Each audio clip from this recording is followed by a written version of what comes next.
Sa ngayon po na ito po ay nasa pag-aayos pa lang ng kontrata, wala pang actual na civil works diyan, hindi ba marapat yata sir na ngayon pa lang malaman natin kung papaano ang waste disposal nito?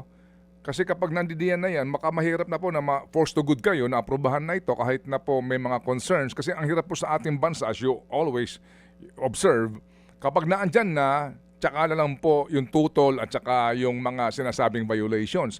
Kasi magandang tanong dito ngayon ng mga environmentalist, ito po ay pagproseso ng mga mineral. May mga gagamitin dyan na kung ano-ano po mga bagay na masama po sa kalusugan ng tao, no? Saan mo i-dispose yan? Paano mo itatapon yan? Hindi hupat ngayon pa lang dapat pinag-uusapan na yon? Opo, tama po 'yun. Meron na kasama na po 'yan sa aming, ginawang master planning. Ang master plan naman po namin ay gawa ito ng mga eksperto sa Japan, saka sa US, ano po. So ito po ay tiningnan na nila lahat ng component ng city development, 'no. Kasi hindi lang po industries ang andoroon. Gagawa rin tayo ng maraming pabahay, housing, kasi kailangan may matitirahan yung mga magtatrabaho do'n. Lahat ng sektor, minimum wage earners hanggang supervisor manager. So yung waste management po, kasama na po yan sa aming proyekto. In fact, meron na po kaming isang investor na pumirma kami ng kontrata. Aha. Yun po ay handle ng waste to energy project, no. So Okay. titingnan po nila itong Ah. ganitong pag-handle ng mga waste, no. Maging po yung pag-ha-handle ng mga toxic materials kung magkakaroon man po. Yan po ay kasama na po sa aming proyekto na binubuo rin po sa ibang mga partners naman. At ito po ay sumusunod din kami sa ilalim po ng DNR regulations. Okay, sa toxic waste 'no, kasi po yung binabanggit niyo na waste to energy, yung mga pangkaraniwang household waste 'no, baka ho doon wala masyadong concern. Pero yung toxic waste, kaninyo DENR ang inyo pong kausap dito, meron na ho ba kayong kinukonsulta dito ng mga independent na mga, grupo para po magbigay ng kanila pong pananaw kung sakasakali? Kasi yung disposal nito 'no, kung papaano po ito i-dispose kung ito ho'y lubos na mapanganib sa kalusugan po ng tao at sa ating kalikasan. Opo, tama po yan.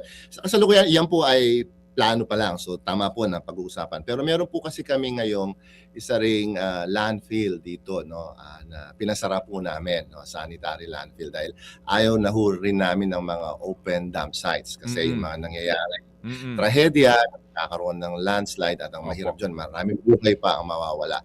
So Mm. ngayon po ay engage kami ng mga eksperto sa Japan para tingnan kung paano i-treat itong ganitong mga waste na hindi ito makasira, lalong-lalo na sa environment. Halimbawa po yung mga ilog natin, yung Mm. lupa natin.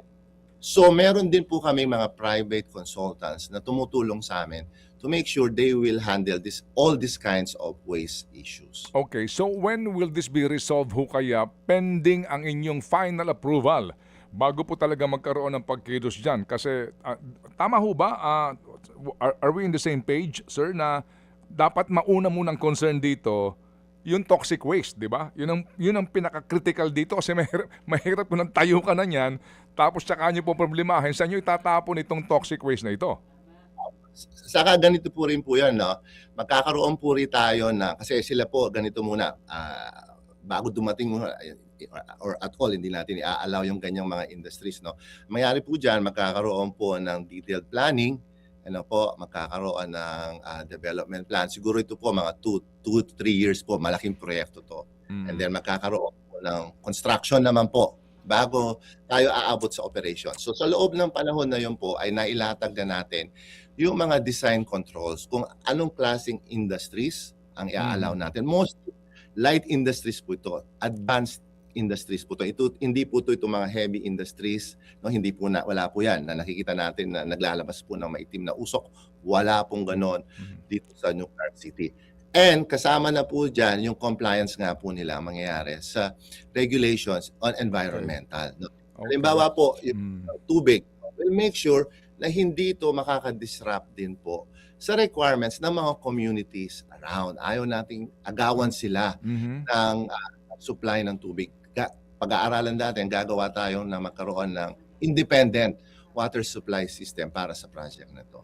Mga kapatid, patuloy po kayong tumutok sa 105.9 True FM para sa totoong balita, impormasyon, music and entertainment. Mag-subscribe sa aming YouTube channel at podcast at sundan nyo kami sa Facebook, Instagram, X at TikTok sa True Network PH. Bisitahin din po ang aming official website, truefm.ph.